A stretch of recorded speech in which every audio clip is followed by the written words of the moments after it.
to A Well-Designed Business. My name is Luann Nigara, and I'm so glad you found this podcast. Together with my husband Vince and our partner Bill, we have grown our company Window Works from the ground up.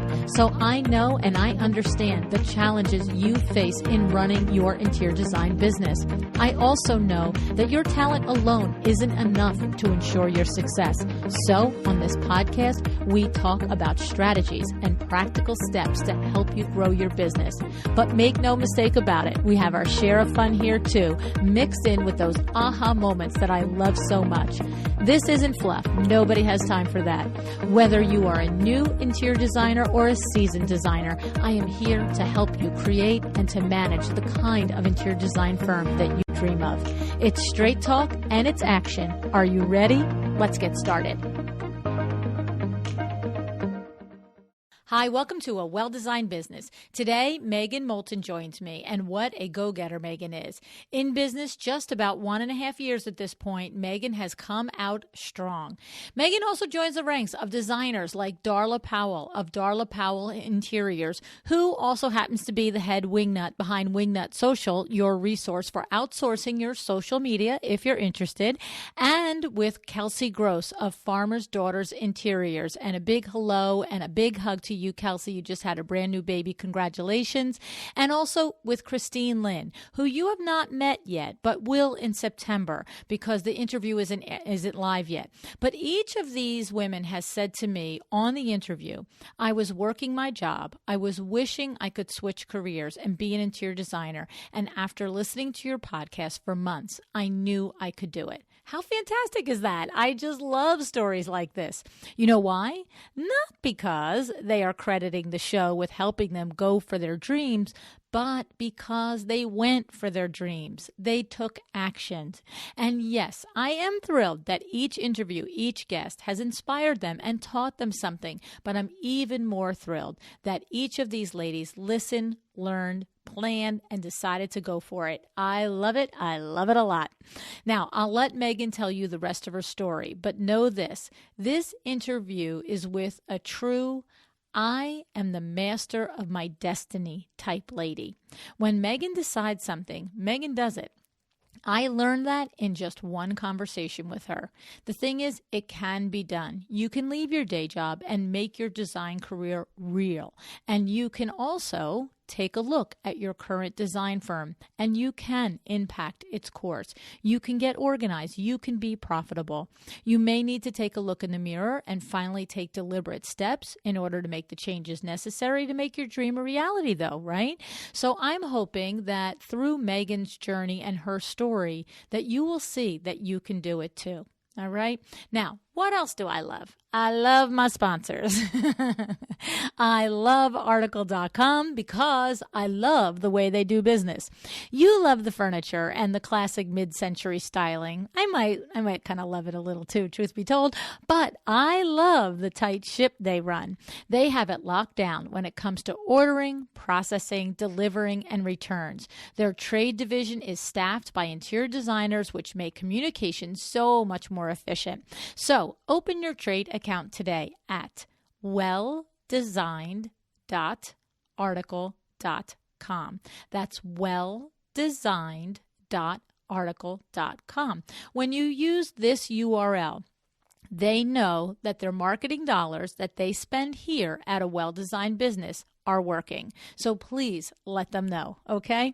Now, a big shout out to Kravit, whose new showroom is opening tomorrow, August 14th at 200 Lex. I mean, it's been open, but this is like a soft party launch, okay? So if you are in the New York metro area, please come out tomorrow. I'm going to be there. The party starts about 4:30 in the afternoon, and we're going to be touring the showroom, hanging out, connecting, and catching up. It's just a fun meet and greet, okay? I'll be going live on Facebook probably around 5 o'clock or so. So if you're not local, look out for that and join us. My guess is I'll go live from the Kravit Facebook page. I'm not 100% sure yet, all right? But either way, make sure you're following both me on Facebook at A Well-Designed Business and Kravit on Facebook as well, all right? And of course, well, they're Kravit. All righty. I hope to see you tomorrow in New York, okay? All right. Let me introduce you to Megan Molten. How about that?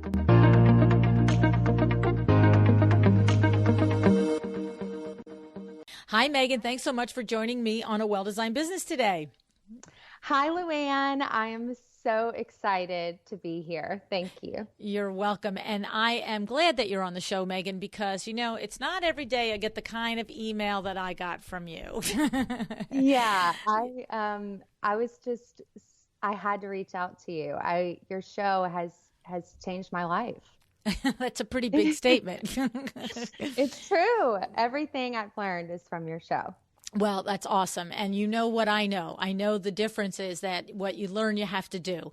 And from the email I got from you, I can see that you are actually doing the things that you're learning from the different guests on the show rather than just taking it in and hoping and wishing. And that's exactly what brought us here today. You sent me an email that described how after 12 years of being in healthcare sales and listening to the podcast, for how much were you listening to the podcast before you decided to quit your day job? It was a little over a year, and I was on the road, every day driving in medical sales. And so I would listen to your podcast every day. Mm-hmm. So it was about a year before I finally called HR and said, I quit. That's it. You sound like Darla Powell. Do you remember Darla Powell's episode? She did the same thing. She listened for I think it was almost a year. And then she was like, you know what? I don't think I'm going to be a Miami-Dade police officer anymore. I think I'm going to be an interior designer. Yep. It literally happened like that overnight. Yep. Mm-hmm. But here's the thing. It's one thing to send me a letter and say, thank you that listening to your show has given me the information that I need in order to quit my day job and be an interior designer. But you followed up with some pretty interesting statistics that caught my eye. So first of all, you told me that while working your full-time job, 50 hours a week, you had 29 interior design clients on the side over a 6-month period.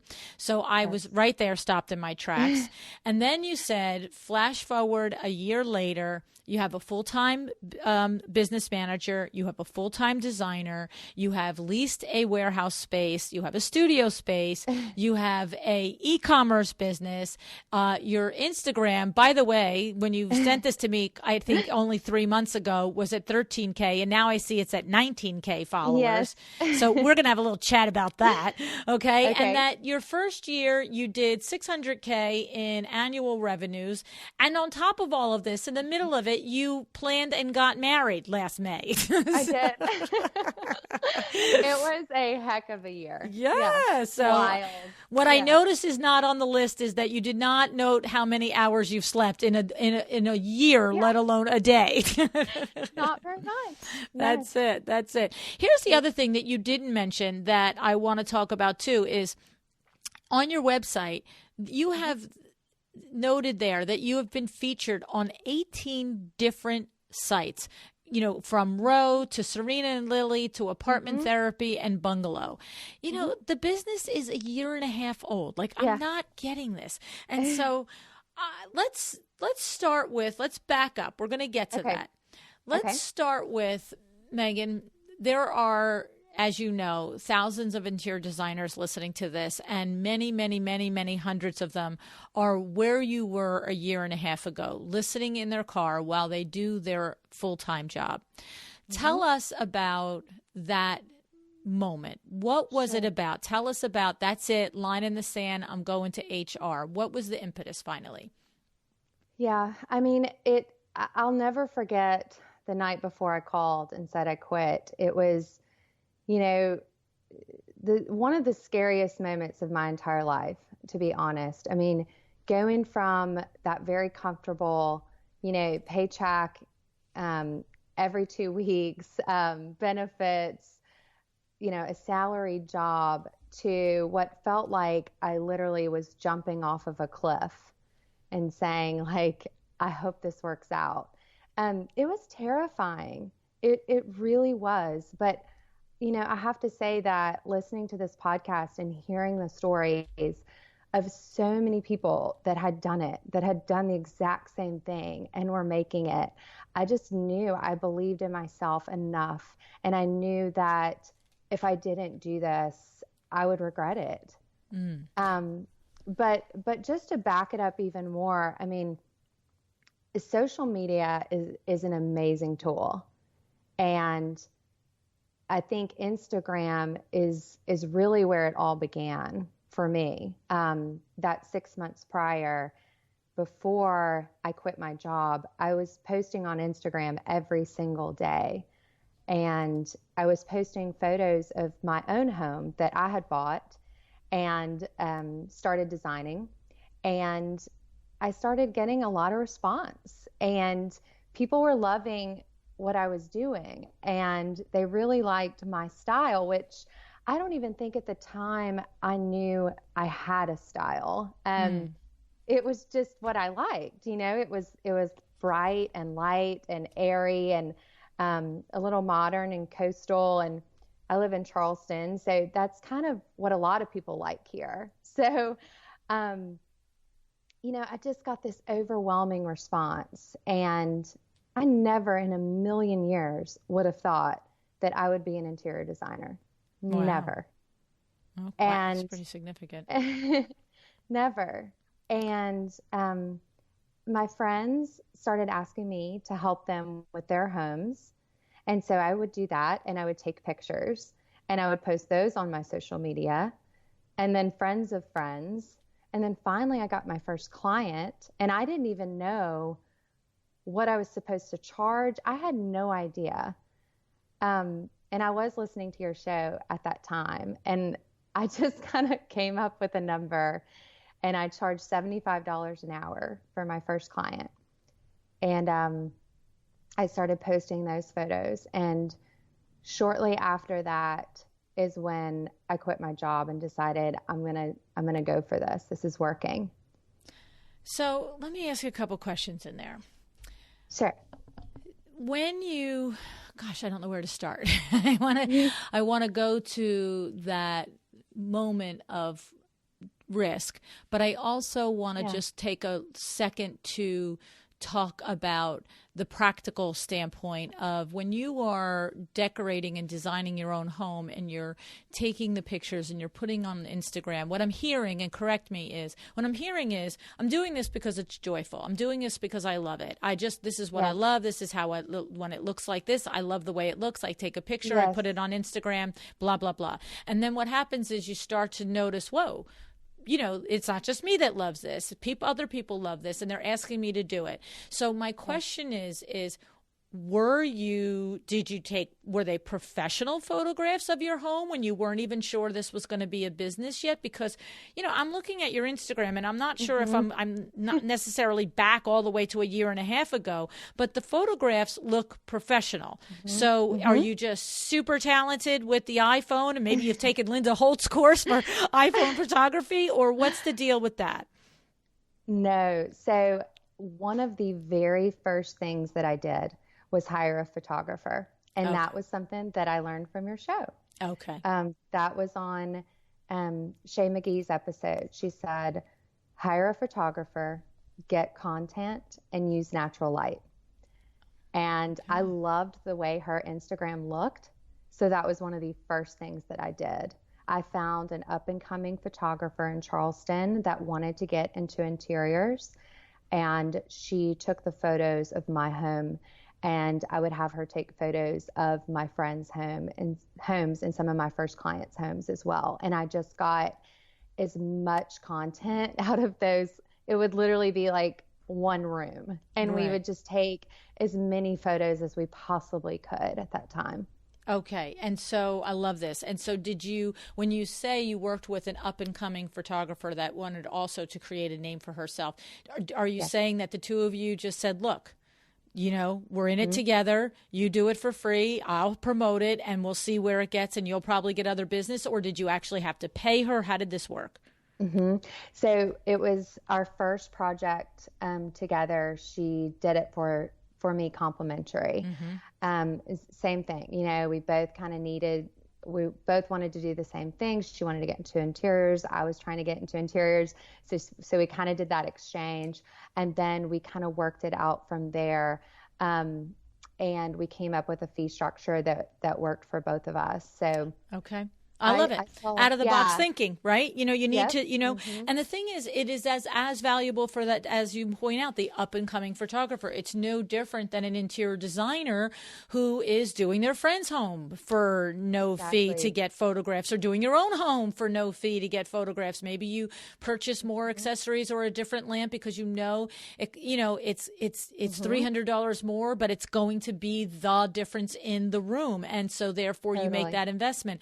And I think it's a great point I find that when I talk with interior designers, often they are forgetting the value that they bring to the table, not only when they talk about their value with clients, but when they talk about their value with barter situations like this.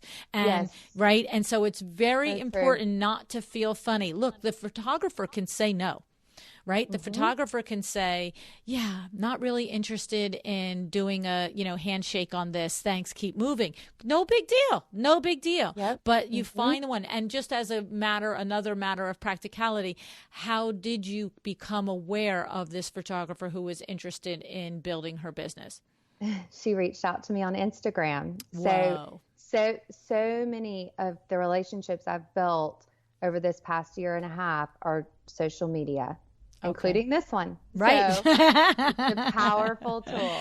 It really is. Okay. So that's a great lesson, because this photographer probably sat there and, depending on her level of confidence in herself, could have really had to push herself out of the box to say, let me just ask this woman if she would like me to take some pictures for free for her and help us build each other business. The truth is, did she even have any idea that you needed help? She might have, did she even absolutely already know that you weren't well established? Yes, I remember posting on my story on Instagram a space that I had done. And I said, I'm going to post some photos that I took of this, but they're going to look terrible. And I really need someone to come take photographs of this space for me. And she messaged me and was like, me. Put it out there. Yeah. You have to. Good 100%. for you. Good for you. I'm so glad I asked that question, because I would not have thought of that as a tool. And the truth is, that doesn't mean that 50 designers are going to go put it in their stories today and it's going to work. But if it works for one, that's really all that matters. And it's just an idea. It's another avenue. It's another way to make a connection. And guess what it is? It's to just ask for it. Yes. I ask every day. I'm not scared of no. Right? Okay. All right. So great information there. Now let's rewind back. Just spend a little bit more time with me on getting this business off the ground. So you call HR, you give your notice, you say, that's it, sayonara, I'm out of here. What's your support system look like at this point? Are you already at this point dating your future husband? Is he in the picture? Is he supportive? Do we have family members? Where are we at with this? No, it's so funny. So I did a complete 180 in every aspect of my life on that night. Called HR, quit my job. This was in November, and decided my last day would be December 31st so that my business could start fresh on January 1st, 2018. I also decided to break up with my boyfriend that I was dating at that time, as that wasn't really going anywhere. So I said, you know what, we're just going to start fresh, professionally and personally. And I sold my house, and I sold my house and everything in it. Oh my God. Everything. Really, and that decision, to be completely honest, was because I was scared of the financial risk that I was taking, and I knew that I needed something to put down on this business, and it at that time had to be the profit from my home and my belongings. And this is the house that you had just spent decorating. Yes. Whoa. Yep, that I'd put my heart and soul into. And it's funny because I miss that house every day. It was such a special first home for me. And, but it served a purpose. Yeah, a really it built your purpose. dream. Mm-hmm. Yeah. It did. So you I love it. I love the wipe the slate clean. I have to say, it's like, get rid of all the crap, just get it out and just start. I mean, it's a hell of a bold move to do all three, but I have had similar experience in my life also.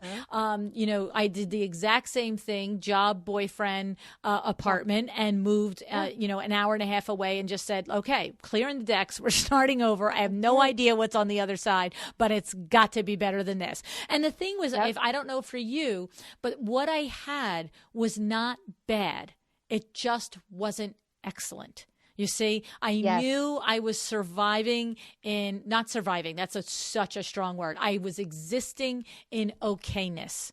And I was like, I am not built for okay.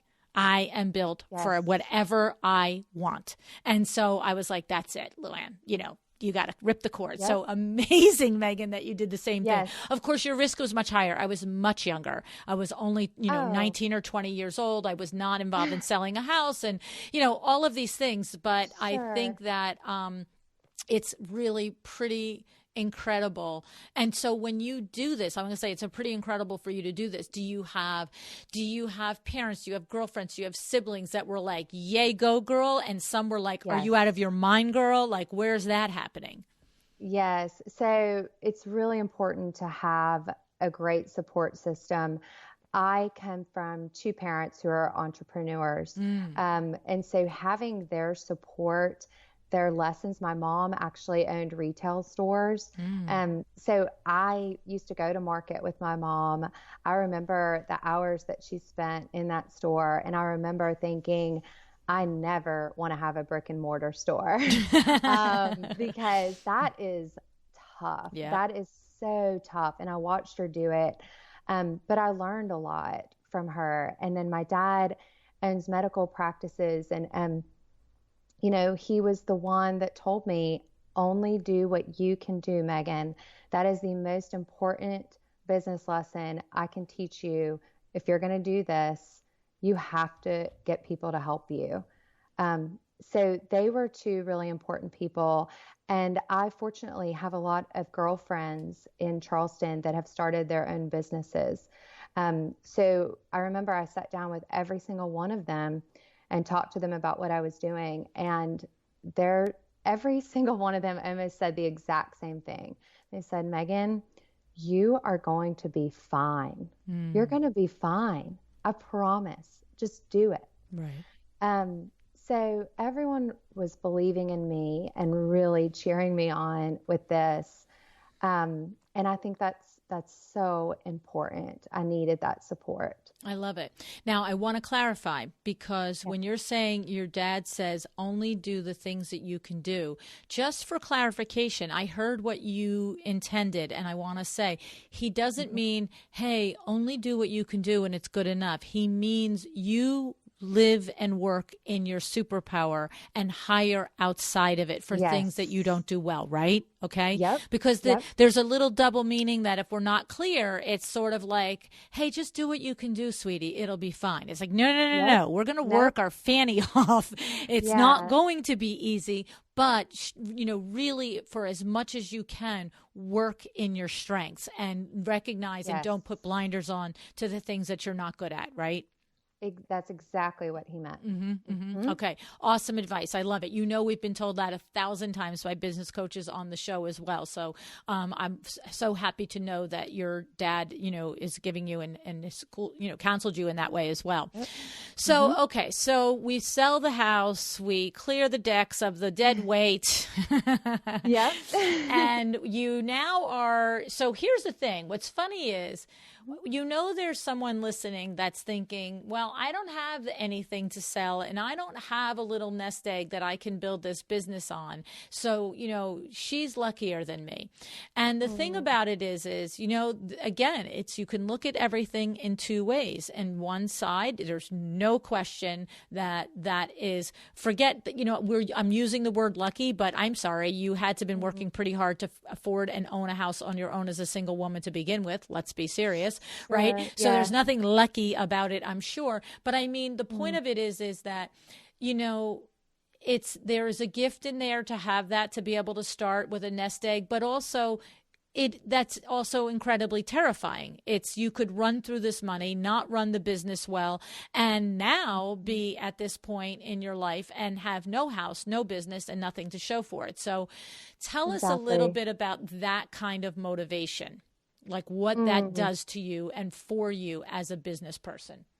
Sure. I mean, talking about having a nest egg, like I don't want anyone to think, it wasn't that much. It's not wasn't that, $1 million, Megan? Yeah, it really wasn't that much. I mean, it was just enough to kind of get me by for maybe 6 months. Okay. I mean, if anything. Okay. So it's like a 6 month, do you remember the episode with Cheryl Luckett from 12 by Cheryl?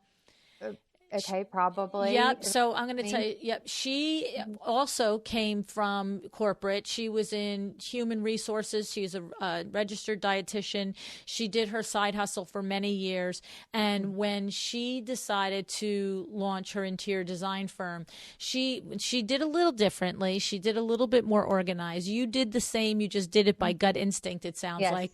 But, she sat down with a financial planner and her bookkeeper and everybody and said, what do I gotta do? Like, what kind of nest egg do I need to put aside so that I can launch this business with the resources and the way I want? And so I feel like the 6 months is what triggered my memory. She had this thing where she had to have X amount of dollars saved before she left her job. And I do believe it was the 6 months of worth living. So the thing about it is, and she had this whole thing. So I'll look up the episode and put it in the show notes because, it is also a very terrific episode for making this jump from, and she's in Charlotte, so she's not far from you. You're Charleston. Yeah, she's Charlotte. Yeah. We're about 3 hours away. Yeah. And she's the same way. I did an episode with her a year later because insane success in under a year. Okay. So the thing is, so you have this 6 month cushion. So that's what it is. It's a tiny, tiny, tiny little pillow. It's not this big, cloud that's going to last forever. No, definitely a motivator. For sure. Okay. And tell us about what happens when, everything is on the line. And doesn't mean, I want to just clarify, this doesn't mean that if you are starting your interior design firm in, your third floor bedroom and your husband has a great business and you're starting this on the side as you've got kids, this is not to say you're not really working the same and working as hard. This is a different experience. It's just we're sharing your experience. So because there are people that are in a similar situation to you, Megan. What is that? Get up in the morning and I've got to do this feeling like? Yes. I mean, it's I think since January 1st of 2018, I wake up every morning and I almost just wake up with this I don't want to call it anxiety because it's not a bad anxiety. It's like that good anxiety that you kind of have to have, to get after it. And so every morning I literally just pop out of bed. I'm like, it's kind of like I have that quick breath and I'm like, oh my goodness. Okay, we got to go. We got to do this. We got to do this. So it's just that fire in your belly, that you almost can't even sleep at night. And I don't think I was in the beginning. I mean, I'm not going to lie. I was working around the clock. I mean, I was working every hour of the day because I knew that it was all on the line. And that's when in February, one of my best friends came to me and she had just had a baby and was on maternity leave from her corporate job that was an administrative role. And she said, Megan, you need help and you need to hire me. And I was like, Ellie, how am I going to hire you? I don't even know if this is going to work. I don't even know if I'm going to make it. I mean, it's going well. I'm so busy. I'm booked out for 3 months. And, she's like, Megan, it's going to work. And I believe in you. And I want to help you get there. Wow. That's awesome. It is. And I said, okay, well, let me think about it. And I mean, I remember going back to my dad and saying, okay, I think I have someone who really believes in me and what I'm doing. I trust her. should I do this? And he said, Megan, that's a no-brainer. You don't find people like that, you know, and that was my first hire. That's awesome. One of the best decisions I ever made. That's awesome. I love it. Now, did you have support in the beginning also with your finances and being able to strategize and understand that you could afford to hire her? Was it some, like, when your dad said it's a no-brainer, is it a conversation, let's look at your books, or that advice came from someone else, or you were winging it there as well, Megan? Total winging it. No. Yeah. No. Okay. I think if a financial advisor would have looked at my books month 2, you know, they'd be like, are you crazy? You know, you can't hire someone. But I knew that I was so busy wearing 10 different hats. And doing all those jobs your dad told you not to do, right? Exactly. And I knew that Ellie was going to come in and she was going to handle about 7 of them so that I could maybe just do 3 of them. And so I just knew, okay, this is what I have to do to get to that next level. I knew where I wanted to go. And I just really trusted his advice. Right. Okay. So look, it's good advice. There's no question. You know, I would prefer that you had analyzed your books and made sure. However, but you know what? There is a breed of entrepreneurs like yourself that is high risk and can handle high risk. And so I understand that breed. You know, my husband and I are very similar to that. It's not that we won't sit and analyze, but sometimes it's not always on paper like a slam dunk. And there's a part of you that just knows in your gut you can do it. And that also the part that we have in us, and it sounds like that you have in you as well, is nothing's going to stop me from doing it. Right. Yes. So even if I get 3/4 through this isn't looking so good, I'm either going to figure out something and pivot, or we're going to just get there tooth and nail. Yep. Exactly. Make it work. That's it. Whatever you got to do. But my second hire was a bookkeeper. So that was really important. And that was something that, again, I'm not good at. That's not me. Right. You know, that's not how my brain works.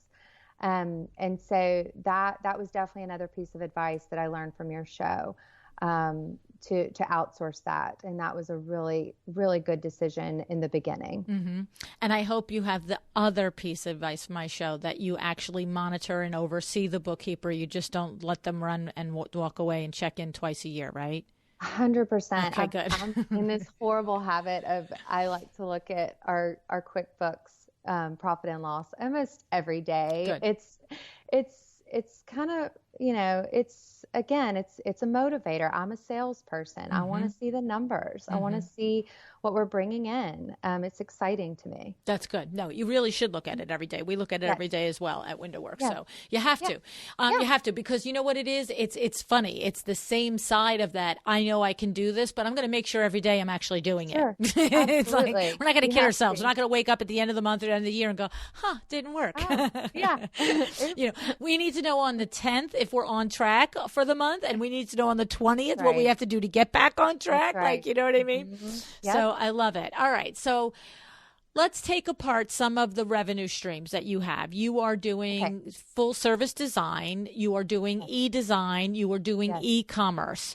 Where do you know, I didn't ask you before the discussion, do you know the distribution of those? What percentage of income is derived from? So you had the $600K that was in 2018.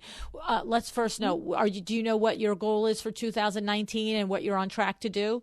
Yes. So my goal is to be at 800 this year. And we're almost on track. So we got to have a strong second half of the year. Okay. First of all, I just want to say, so often when I ask that question on air, I've asked it off air first. And many times the guest doesn't actually know. And I surprised you with that. So I want everybody to know that I'm calling that out, because this is another level of I believe what's contributing to this super success in such a short period of time, that you aren't just standing here telling me that you do these things. If I ask you a question like that off the cuff and you know the answer, that you are actually doing your tracking and paying attention. And that's a critical thing. You can't just think you're doing it and say you're doing it. You have to be doing it. And so good for you, Megan. Okay. So do you know, now this is a harder question because I'm not sure that do you know sort of this distribution that might not be at the top of your head? I do know, actually. So just looking back at last year, our product sales were about 2/3, and then our services were 1/3. So if that helps break it down a little bit, and sales are going to be, product sales to our design clients, and then also our e-commerce products, and then services is just the design service fees. Okay. So now tell me about the e-commerce, because of course we've had lots of designers that have e-commerce on their site, but I don't know that I've really picked it apart, and I thought maybe it would be good to do with you. Why put that on your plate right out the gate? And what is involved in the back end? So it's sort of like having a retail store the way your mother did, but you're not open for business 9 to 5, you're open 24/7. But I'm sure it has its own things that maybe one day one of your kids will look at you and say, I'm never going to have an e-commerce site, because it can't all be easy, right? It's a lot. Right. It's a lot. I knew from the get-go that I wanted to have the e-commerce, but it was kind of a no-brainer for me, because as I was posting on social media, and I think some designers can probably relate to this, I get asked every single time, where's that from? Every single time. And so to me, it just makes so much sense, the direction that our industry is going, to sell your products online, so that if someone in California loves the way my spaces look, then they can buy that space on my e-commerce site. They can buy the pieces. They can buy it down to the accessories. It just made sense in my mind that was the direction we're going, and I needed to be set up for that. And it's, I won't lie, like, it is a beast. Right. It really is. And I don't think I had any idea. No, I didn't have any idea. And you're glad you didn't, right? Yeah. So let me ask you a couple of practical questions about the e-commerce site. So you're not designing your own product. I looked at it. You've got art from area artisans. You've got vases and lighting and different things like that. So are you sourcing them at trade sources like High Point? Like, how does where do you get this stuff? Is it no different than going to High Point and coming back and buying it one-off for a client than going to High Point and sourcing it and putting it on your website? Like, I don't get that. I've never asked somebody how that works. Yes. Okay. So I decided it made the most sense to start small. Let's start with accessories. Let's start with small accessories that are easy to ship. I really love working with local artists, and I worked with a few to do prints that can easily be rolled up and put in tubes and shipped. We had small rugs, small vintage Turkish rugs on our shop. So we started with these smaller items.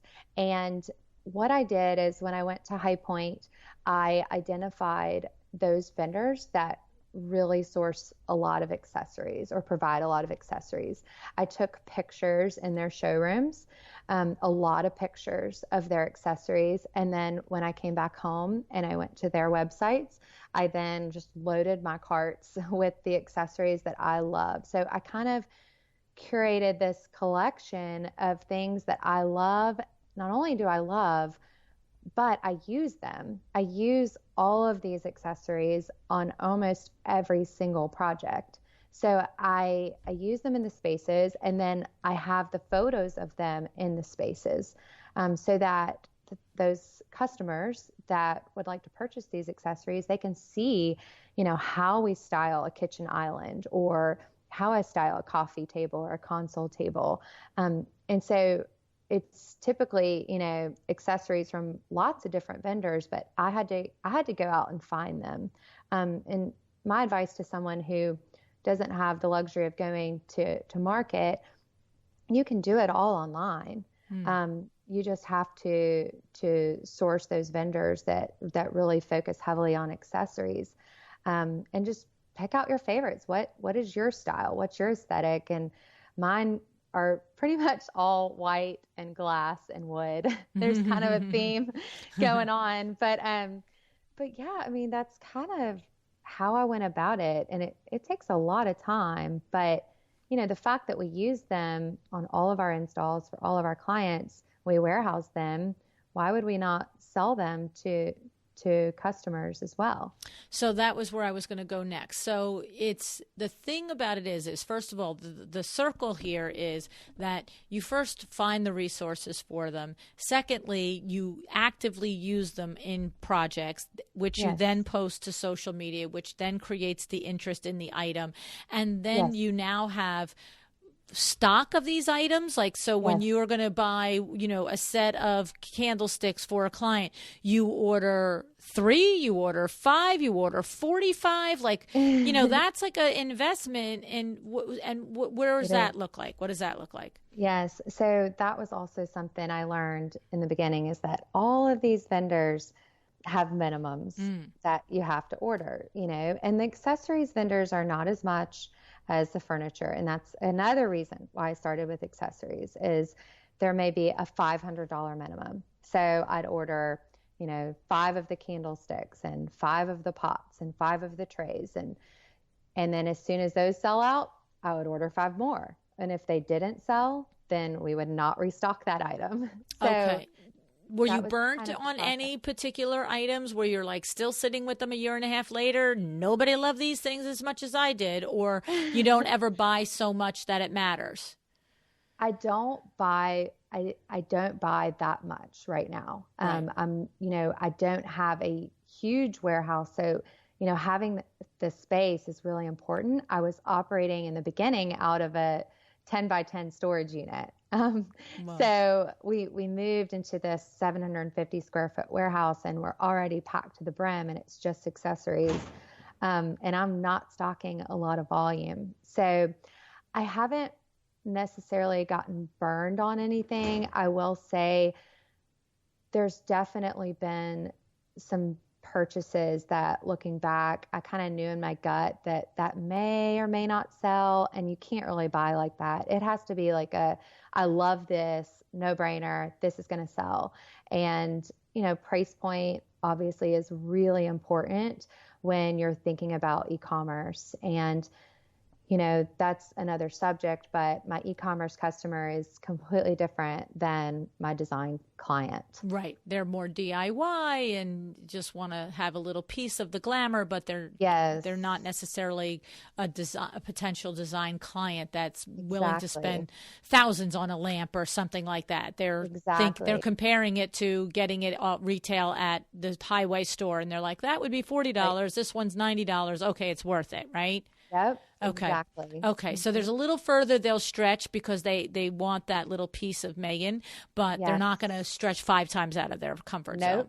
Okay. Exactly. Okay. Good point to understand. So now the question is that it sounds like to me that you must be consistently, I would think that there is somebody that is basically on retainer that is consistently rotating the products that are on the shopping site. Because if you order 5 candlesticks and you've got 5 sets of candlesticks in the warehouse, what happens if somebody orders, like if it stays on the website and you don't have it, like that's just like this nightmare thing. Like, I don't know which part is a nightmare, to keep ordering it or to move it off and say, I've got 5 of these candlesticks now. Because here's the thing, I guess what it's coming from is you can't, Okay, I shouldn't say you can't. I would think that you cannot make like, okay, I love these 3 different sets of candlesticks and I'm always going to have them for sale on my website and I'm always going to use these in my projects, because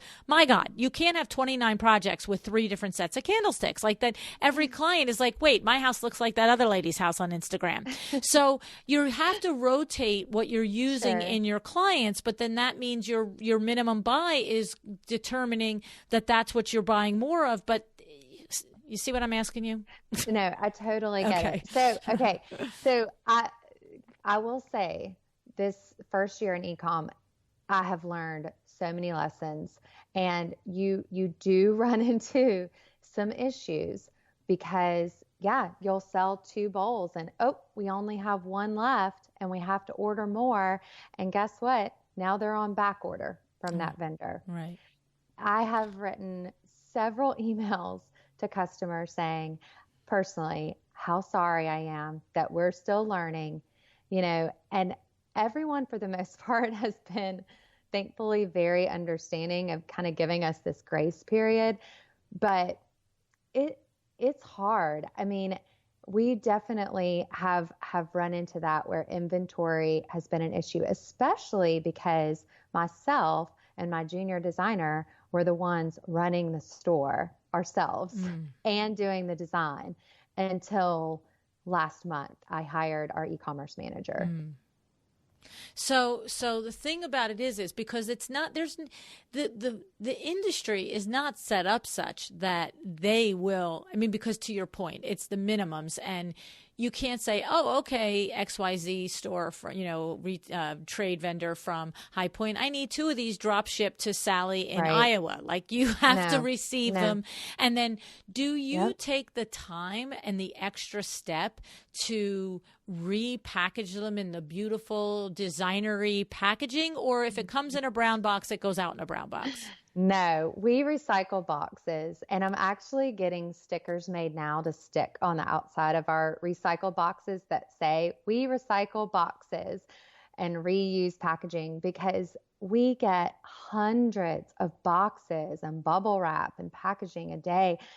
I just, in my mind, I cannot understand why I would then throw all that away and not use it and get all new pretty packaging that's going to cost thousands of dollars. I'm just not there yet. Would I love to be there? Sure. Well, it also sounds like there's a reason not to even aspire to it, honestly. You know what I mean? It's like there's a whole angle of we recycle. So it's not gorgeous, but guess what? It's not sitting in a land dump either. You know what I'm saying? Sure. Exactly. There's something about that too that's kind of cool. So we may just keep rolling with it as long as our customers are good with it. But yeah, it seems to be working. And I needed to put someone in place to run this for me. She comes from years of experience in e-commerce, running an online store.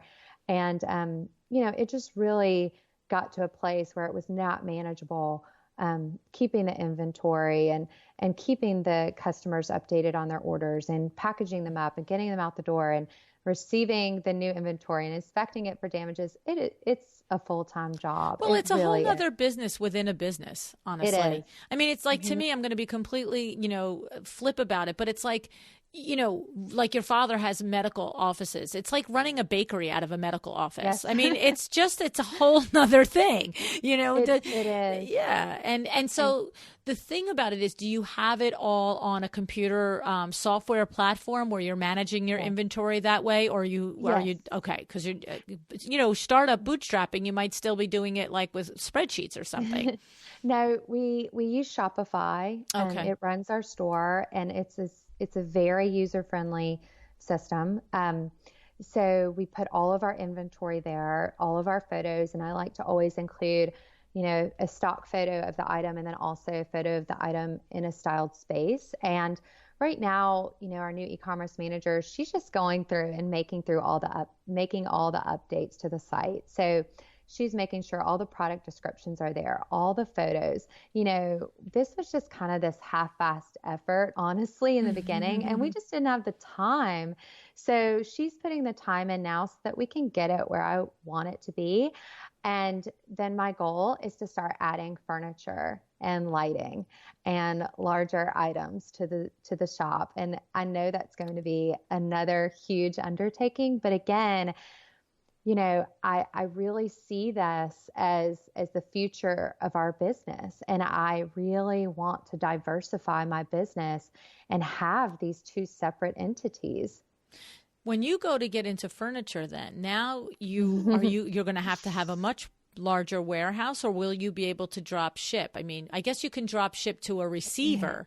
Yes, my goal is to drop ship as much as we possibly can. But that goes back to meeting some of these minimums right. with these furniture companies. So, and we can talk about that on the design side, if you want. And that's a whole nother battle when you're starting out in design and you really don't have, the financial backing, honestly, to do it. And how did you do it? What did you do?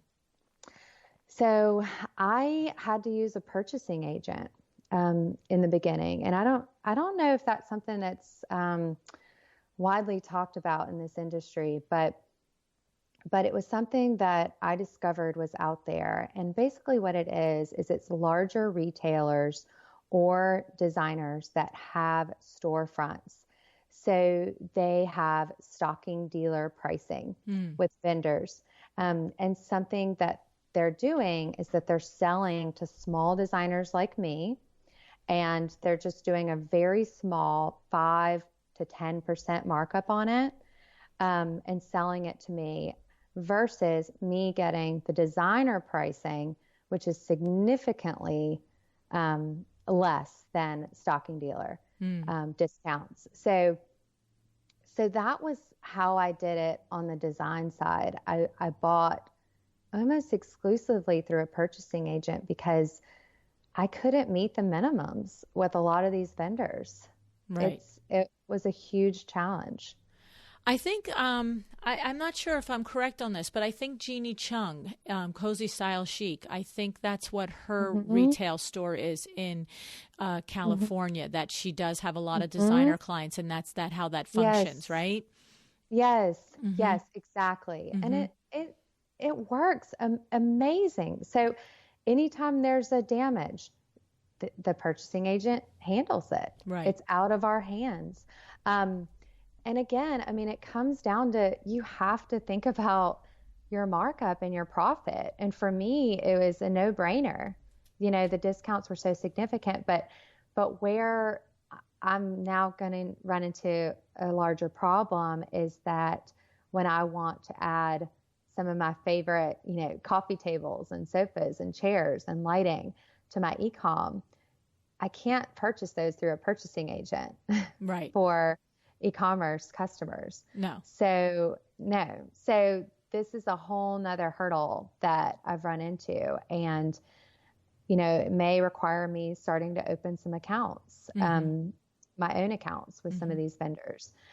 So that's some discussions that I had at Last Market with some of my vendors that I work with primarily. And the interesting thing is I feel that the industry is kind of coming around and understanding that, they want their products out there, and they want their products to be sold online, and they kind of have to, again, with the direction that we're going. So I think, having those discussions is important, and we'll get there. I think it's going to take time, as things continue to change. But yeah, right now, I mean, we're just still in this old school mentality. Like, you have to meet the minimums, you have to have a brick and mortar store, or you don't get the products at a deeper discount. So I'm trying to change that.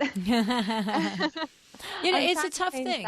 It's a tough thing because it's like the ground is moving below us, and we're not sure. It hasn't stopped shaking yet, and we're not sure what the landscape is going to look like once it stops, because there are a lot of changes that are happening because of online purchasing and the awareness of that consumers have with the internet. And, it's funny too, because I think a little part of it too is not just the effect that basically technology is having on the design industry, right? But I also, in a funniest way, I sort of feel like however many years ago it was, I don't know if it's 5 years ago or 10 years ago, whatever, no idea.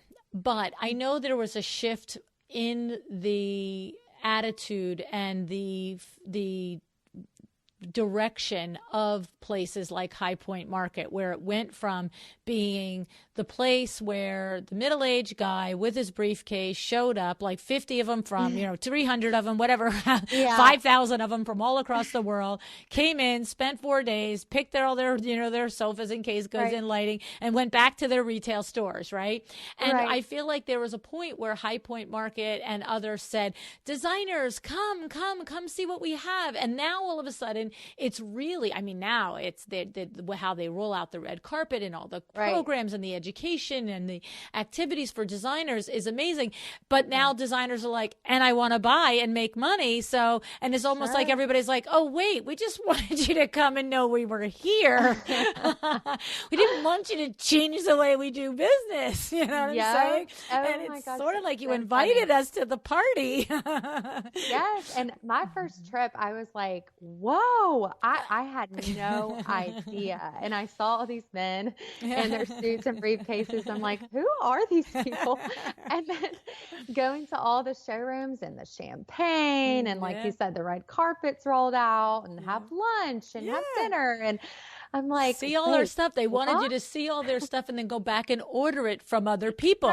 And, look, there's designers get a bad rap for not being very business savvy, but that's just a bad rap. There's many, many, many, many hundreds of thousands of designers that are very savvy and said, hey, if that guy over there in the brown suit is buying it at Stocking Dealer, why can't I? And if you tell me no, I'm going to try and figure out a way to do it. There you go. I did it last market. I walked right up to the national sales managers at one of the showrooms for the upholstery line we use pretty primarily. And I said, did you know that I bought $40,000 of your product last year? Mm-hmm. And he said, no, I didn't. I said, oh, I'm Megan Molten. He's like, oh my God, I follow you on Instagram. I was like, oh my gosh, that's great. I was like, well, so can I put them on my e-commerce site now? Yeah, right. So yeah, I think it's just making those connections, having the conversations. And it may not be the traditional route, but I think, we'll get there eventually. Well, and also too, see, there's also a layer that you'll need to, you're smart, you're going to address it. I'm not concerned about it. But, you mentioned in there when you do use the purchasing agent showrooms like Jeanne Chun's, there's a whole layer of services that, women like Jeanne and business owners like Jeanne are providing to you as interior designers. And so it's a little bit like, well, be careful what you ask for, sweetie pie, because if you start to do it direct, now all of the headache is yours. And so there is always, look, there's 1,000 facets of this conversation. There's no question. And as I said, I really do think that the ground is still moving. And we're not sure how it's going to shake out. And will there be an entire industry restructure and shift over the next 5 to 10 years? I don't know, right? But if you are listening and you're like, hey, blah, blah, blah, just understand that the channel of distribution is there for a reason. It was set up for a reason. It has the layers of customer service and things in it that are valuable to you. Because to your father's point, should you be chasing deficiencies? Should you be chasing, the arm is off the chair? Should you be chasing cracked light bulbs? Or should a purchasing agent who's set up to do it? So, I'm going to talk out of both sides of my mouth is what I'm saying, is because there's value in both. And you just have to understand that the role that the different levels play, and for yourself as a business person to evaluate when you think and know that you are getting something, you're giving something up too. And as long as you do it with eyes wide open, right? Absolutely. And I have so much respect for the business owners who kind of laid this foundation. And, I had the upfront conversation with my purchasing agent and told her what I was trying to do. And, everyone, as long as you're upfront and communicate about what you're doing, I've found that most people in this industry are going to support you and help you. Mm-hmm. And I think that's really important. Mm-hmm. And your key right there is the upfront conversation, not to shy away from the hard conversation, because look, you might run into a purchasing agent that you say to them, look, this is my goal right now. Mm-hmm. I need you for every purchase I make, but mm-hmm. my goal is really to develop my own platform and to product by product, category by category, wean off buying through you. But that could take mm-hmm. a minute, a month. It could take a year. It could take 10 years for the last wean off. Are you interested? And you know what? That person can look at you and say, no, thanks, or okay, let's see. Yep. But it's different than just pulling the rug out, because don't forget, they have their business model too. And if you're placing $40,000 with a purchasing agent for one vendor, what's your total, mix for that particular purchasing agent? And if there's no warning that you're pulling all of that business, that's like a yucky thing. That's like, because that person is making you as part of their mix.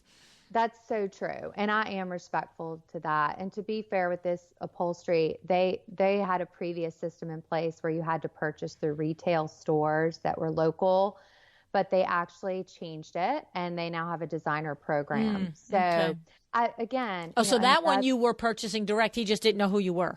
That's right. Okay. Well, and that's the value of saying, hi, I'm Megan. Yeah, totally. Like, I know I'm small, but I love your product. And I'm Megan. Yeah. Awesome. I love it. It's amazing. So before I let you go, I want to just ask one or two final questions. Hardest lesson. You've talked about a lot of things that have been challenging, about things that, you had the growing pains of doing, especially this e-commerce, and then understanding when it was time to hire. But is there anything that sticks out in your mind of like, oh yes, sweet Jesus, that was the crazy one? Yep.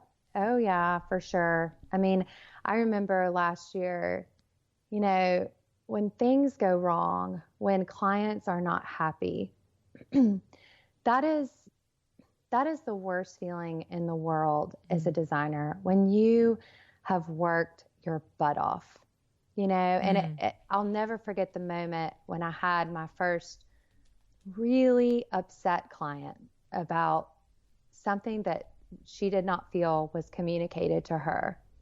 And it was so painful for me to hear it, and hurtful when I thought, I had done everything right. I thought I checked every box, but when I really sat down and looked at it, I realized, you know what? I haven't.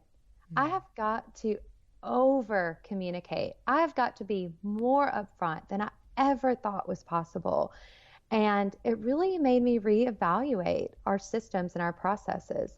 And so that's when we started rolling out our welcome packet that I sent over to you, just so you could get an idea of what that looks like. Mm-hmm. And it really walks the client through our process, the timeline. What does it mean to hire interior designer? What do budgets look like? What's an install? Why do we have to pay for freight, shipping? It answers every question. It checks every box. And I review it with every client before we start the project, just to set myself up better for success. And so, things are going to go wrong. There's no doubt about that. But, just to make sure that there's very clear expectations from the beginning. That would probably be my biggest lesson to everyone out there, is to try to set yourself up for success the best you can. I love it. I have to say, because I'm like a broken record on that, it's that you guys understand so clearly what you do, and you don't realize the blind spots that we have in your process.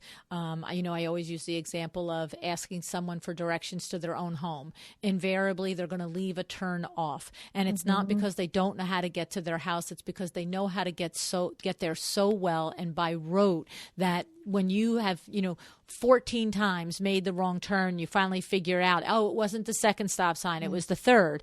They'll just look at you and go, oh yeah, I forgot about that one. Like, no big deal. Like, no big deal. Right? And that's what it's sort of like. It's like, what you do so well. You understand the steps that you go through. But when you sometimes explain it, you could be at risk for not being clear enough to someone who doesn't understand it. And so I love that you did that and you took the time to reevaluate and to lay it all out so that it's all there in front of somebody. And I have to say, the other thing is that I know this to be true. I know that no matter how hard it is to hear somebody tell you something that you didn't do well, just like you said, like it was really, really difficult. You were upset. You're feeling, defeated. You're feeling like I just gave you blood and you don't care, right? Yeah. But in that moment, I know that I was so glad to listen to you tell the story that you said, you know what? But when I really sat and reflected on it, I found that I had not been as clear as I could have been. She's complaining about the clarity and communication, and you were able to discover that in fact you could have been better, because there is, I don't care what it is. I don't care how 99.9% right we are about something. There is a moment that when you reel it back and you play back the different thing in your mind, it might have to take you back in the process with your client to 1 day ago, to 2 weeks ago, to 6 months ago, to a year and a half ago when you started the project. But there is a point where you can identify something that you could have done differently that would have changed the outcome. And when you hear and find that point, you need to do exactly what you just said that you did, Megan. You need to revise your system so that that point does not get forgotten or missed or undone again. So hats off to you, kiddo. 100%. Honest to God. I love it. Oh, thank you. Yeah, really, really good. Really, really good. So, I mean, I know I could talk to you for another hour because you have more stuff to do. I want to tell you that I would love for you to hit me back in another year, Megan, because you're growing at the speed of light. You're going to have new challenges as you go from 600,000 to 1 million and from 1 million to 2, which is where you're going to go. I know it. But the challenges are different and they come in different forms. It's like, a different set of monsters coming down the aisle. Oh, God. I don't know if I'm ready for that. Oh, yeah, you're ready. You're ready. You'll be fine. But they will be different ones, and they will be valuable ones as well. And what I love and why I want you to come back is because I can see and hear that you experience it and reflect on it and take action on it to make it better or to change it. And that's a very valuable thing for the rest of us here to have that type of information at our hands here. So hit me back in a year. Let me know what you're doing, and we're going to see the new things that you've achieved and the new lessons that you've learned. Okay, Megan? I will. I will. All right. I love it. Well, I can't thank you enough. I'm looking forward to seeing you. You're going to go High Point in the fall? Oh, for sure. I can't wait. It's my favorite week of the year. That's awesome. That's awesome. I will be there in High Point this October 2019. And so hoping, I'm going to be doing a panel in the theater at 9:30 on Sunday morning that might be of interest to you because you're going to grow so quickly and so fast. I'm going to have Laura Umansky and Kate O'Hara with me. And Laura Umansky runs a team of 17 and Kate runs a team of 25. Wow. And so, yes. And so I am going to pick into these ladies' brains. Love it. Yep. Love it. And so I will be there. Yes. And what I know about this discussion, and I pitched each of them if they would do this discussion with me, and I pitched High Point, would they give me the theater to do this discussion? Because what I know is what they do for the team that's at large is exactly the duplicatable thing that any one designer should be doing for their team of 1 to 3. If you can execute in the way they do for the full team, it will make your life so much easier and it will set you up to scale. Whether your desire is to go to that large or it's to stay at the size that you are at, it's either going to create efficiency or it's going to create the platform for you to scale. And I know you're building an empire. So I think that this will be a valuable discussion for you too, Megan, because I know these ladies are insanely smart business ladies. Awesome. Yeah.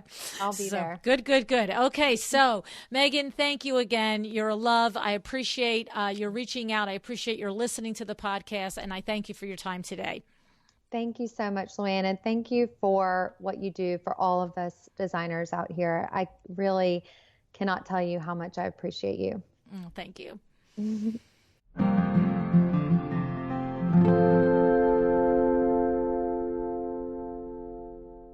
Before I get to my takeaways, have you heard? I am bringing Power Talk Friday to High Point Market this October 18th, 2019. Yep. And just take note of the experts that I will have on this particular Power Talk Friday tour. The Vin Man, of course, talking about numbers and finances. Kay Whitaker, talking about email marketing, how to do it, why to do it, when to do it. Peter Lang, the designer CPA. I mean, who doesn't want to spend a day asking a CPA every question they have about their business and not worry about two things, feeling dumb and getting billed for the conversation, right? I know. Nicole Heimer will be with us talking about knowing your brand, defining your brand. And I'm just going to say, at this point in my relationship with you, do I even have to tell you why you want to be in the same room with Nicole? I don't think so. And then Eileen Hahn will be with us. How to lead, how to manage, how to grow your firm so that it reflects the best part of you and it fulfills your goals as a human being and as a business owner. Pretty cool, right? I know. And then I'll be there, of course, leading every discussion, just like I do on the show, asking the questions in your head and the ones you didn't even know enough to know you needed to know. The best part is this one-day coaching event is intentionally limited to a very small group so that you get to ask the actual questions that are specific to your business, and you get to come away with ideas, plans, and energy to go back and kick butt for the last quarter of 2019 and beyond. All of this is followed by an awesome celebration dinner with your peers, the experts, myself, the Vin Chens, and our sponsors, My Doma Studio and Rebel Woods. For all of the details, go to powertalkfriday.com. All right. Now, I want to say two things to you. If you're not sure if this investment is right for you, if you're not sure that you will return on your investment at least 2 times, if not 5 or 10 times over the next year, then let's have a little chat about it, okay? Email me at info@luannigara.com. All right, info@luannigara.com. Put Power Talk Friday High Point in the subject line, and then give me your telephone number, and I'll call you within 2 days. Here's the thing. It might not be right for you. Each Power Talk Friday tour coaching event is very different based on the combination of the experts that I invite to be with me. So that's really terrific for 2 reasons. One is that you can attend every Power Talk Friday tour and always get something completely different out of it.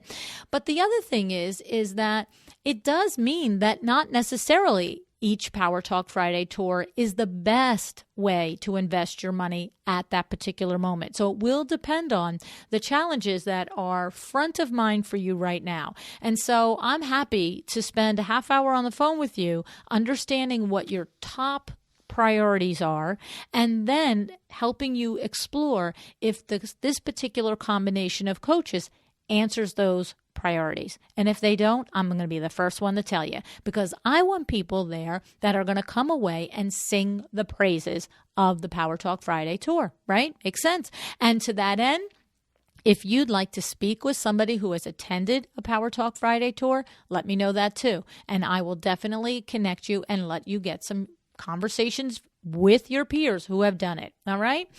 Now, all righty, let's get to my thoughts on this conversation with Megan. I told you at the beginning of the show, Megan is a very special business owner. And the thing is, what she actually is she is an entrepreneur. Megan is a business owner whose service and business model happens to deliver interior design. She's not a designer who happens to be in business and quite frankly resents it, right? No, there's a big difference. Why do I say this? Well, here are some of the things that I notice that Megan does that business owners do. Number one, Megan has a business mentor. In her case, it is her parents. Both mom and dad are business owners, and she has them to bounce ideas off. If you read my first book, The Making of a Well-Designed Business, I have a chapter called Your Dream Team. In this chapter, I specifically encourage you to have a trusted business mentor outside of your friends, family, colleagues, and paid coaches, okay?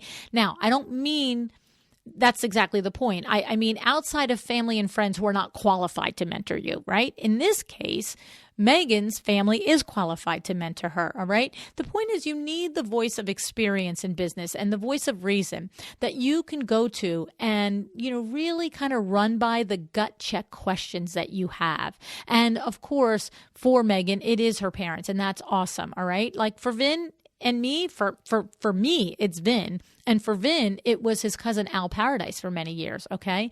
So the thing about it is running a business is hard. Get the help you need to give you the edge, right? Just that's the bottom line. All right, now, the other thing I loved is that she planned ahead for the startup of her business.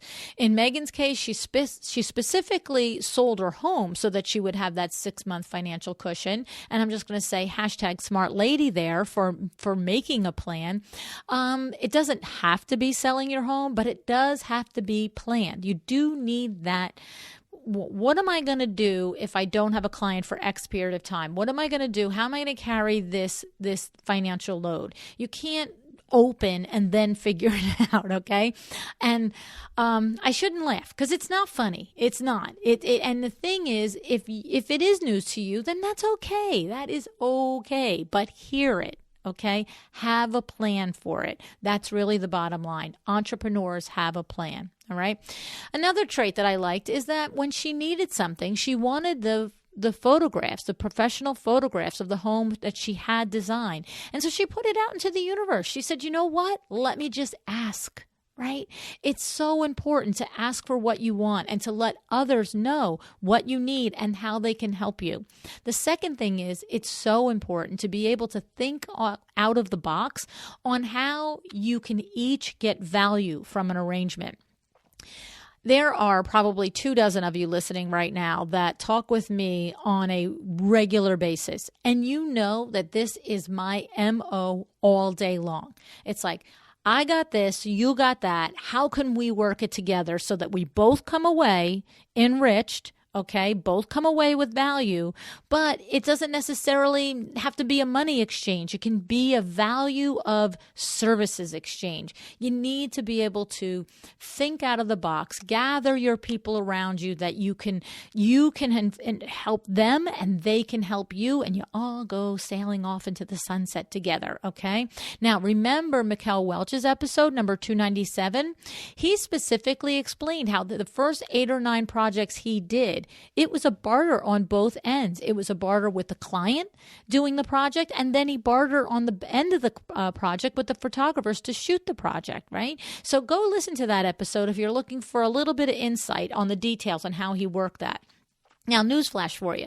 Photographers are people too, just like you, in all phases of their businesses, working hard to make the magic happen. So put your wish out there and be open to brainstorming for some creative solutions, all right? The other thing I liked about what Megan did was very entrepreneurial is in starting her e-commerce site, she is both looking ahead to the way technology is changing our industry. Newsflash, actually, it's changing almost every industry, not just ours, so we can all stop whining about it. That's just my little public service announcement about that. But she is leaning in to see how she can capitalize on these changes. This is not to say that starting an e-commerce site is the way for all of us to go. No. It's a ton of hard work to do that. My point is, though, that this is how an entrepreneur thinks. An entrepreneur does not sit and complain about the changes in the air. An entrepreneur looks to what changes they themselves need to make to survive and thrive in the coming years. Okay? Big difference.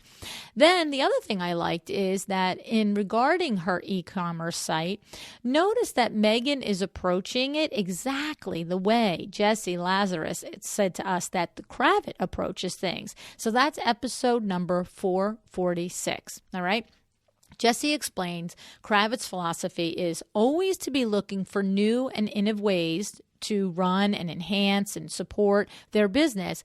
But once they decide on a new venture, they always start it with a pilot version of the idea, whatever that means specific to what they're doing. All right. But they don't just like dump everything into it. They run the pilot version. They see how it goes. And this is the same for Megan. She started her e-commerce site with accessories, pictures, items that are relatively easy to source, order, receive, and ship, right? She didn't like go full in. She's seeing how it works. And I also love, in regard to the shipping, she hasn't invested thousands of dollars worth of thousands of dollars into branded packaging. All right. And I know, you guys, I know that this had to be a monumental exercise in self-control. It is a superpower for almost every designer I've ever met, that ability to present things, even the simplest of tokens that you share and you give to others, are presented beautifully. I know this because I have been on the receiving end of so many beautiful, thoughtful little gifts and items from you guys. And what I always notice is 99.9% of the time, the packaging and the presentation of it is as beautiful as the token or the gift inside. And so the thing is, I'm sure that was difficult for her, and she wanted to, put her brand all over it. But, she just made a decision and said, not now. And then, of course, she's now even thinking maybe never, because of the whole recycling and everything. But I love that she made a decision that was based on logic and thinking and saying, is this critical to getting this off the ground? No, it would be really fabulous and beautiful, but not critical. All right. And then my final reason for labeling Megan as an entrepreneur first and interior designer second is her big lesson that she shared with us at the end of the show. Megan, after the initial gut punch, stood up. She looked at what she could have done differently and owned the fact that her communication to the client could have, and in fact, should have been better. This is key to being successful in business. You must peel back the emotion. You must not attribute emotion to when a client says something to you, okay? You have to ignore your bruised feelings and ask, what could I have done better? There's always an answer. I promise. There's always an answer. And Megan gets extra credit for taking action on her answer to herself. She reevaluated her system. She made changes to avoid being in that situation again. I love it. Yay, yay, yay, Megan. All right. Now, big episode, lots of takeaways. All right. But big question. What are you? Are you a business owner whose passion and joy is designing beautiful spaces? Or are you a designer who resents having to mind the business side? By the way, if you are the latter, if you're a designer who really can't stand the business side and actually has that layer of resentment, but then by all means, just own that, all right? There are thousands of interior design firms hungry for talented designers to be part of their firm so that they can make their team the best it can be. I mean, where would I be without Kim? I'll tell you where I would be without Kim. I'd be up a freaking creek without a canoe, let alone a paddle. I don't even want to talk about it. I get hives just thinking about it. Okay? So if you are, though, a business owner and you want to stay a business owner who does interior design as their business, but maybe you're feeling a little lost, not sure what to do first, what action to take, get your dream together. Get your dream team together. Get your mentor, get your coach, get some business training, get some sales training, do something, take an action. All right? You can do it. You just have to decide to be excellent. Thank you so much for joining me again today. This podcast is a production of WindowWorks, your resource for custom window treatments and awnings. To learn how we can help you on your next interior design project, go to www.windowworks-nj.com. And if you're interested in working with me on your business, either through masterminds or one-on-one coaching, or you want to know how to get my book, The Making of a Well-Designed Business, or you just want to know what's going on in the podcast land and where I'm going to be, all of that is found at luannigara.com. Thank you so much. Have an excellent day.